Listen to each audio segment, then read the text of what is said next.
Assalamualaikum warahmatullahi wabarakatuh. Halo teman-teman, bagaimana kabarnya hari ini? Semoga selalu sehat ya. Kita berjumpa lagi di video pembelajaran Bunda Anis. Masih semangat belajar dari rumah ya teman-teman? Jangan lupa siapkan dulu buku tematiknya dan kita berdoa dulu sebelum belajar agar ilmu yang kita dapat hari ini bisa bermanfaat. Teman-teman, hari ini kita akan mempelajari tentang mengenal musim pada tema 8, subtema 2, dan subtema 3.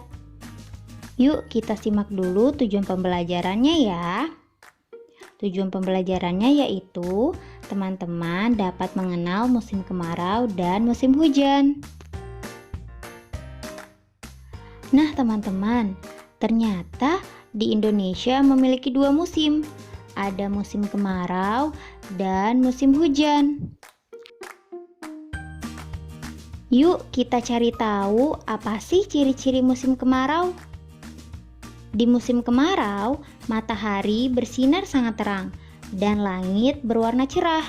Karena matahari bersinar terang, maka udara di sekitar menjadi lebih panas. Udara yang menjadi lebih panas akan menyebabkan tubuh kita lebih sering berkeringat. Nah teman-teman, pada musim kemarau, hujan akan menjadi jarang turun.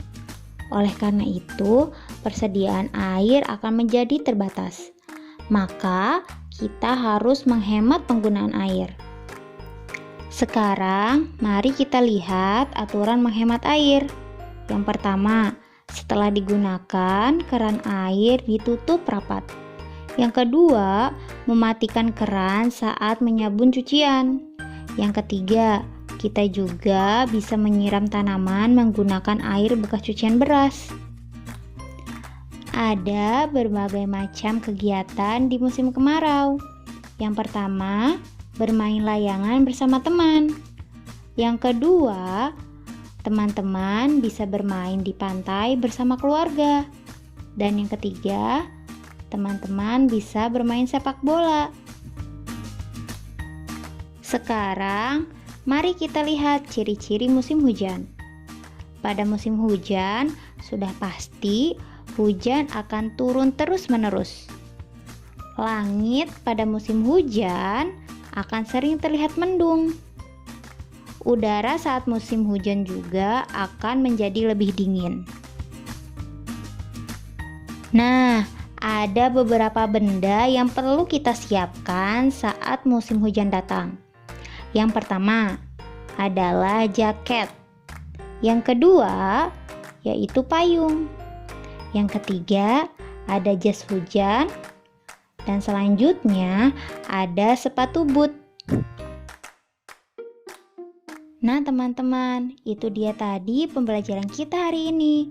Semoga teman-teman mengerti ya apa yang Bunda Anis jelaskan.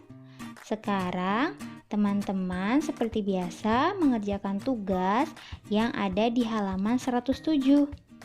Teman-teman diminta untuk pasangkan gambar dengan nama benda yang sesuai. Jangan lupa kalau sudah selesai difoto dan kirimkan ke Bunda Wali kelasnya masing-masing ya.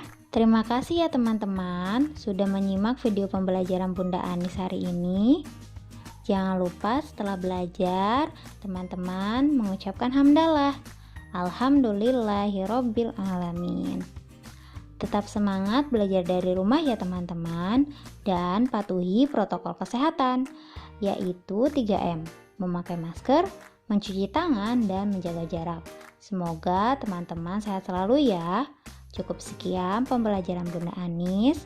Bunda akhiri dengan mengucapkan salam. Wassalamualaikum warahmatullahi wabarakatuh.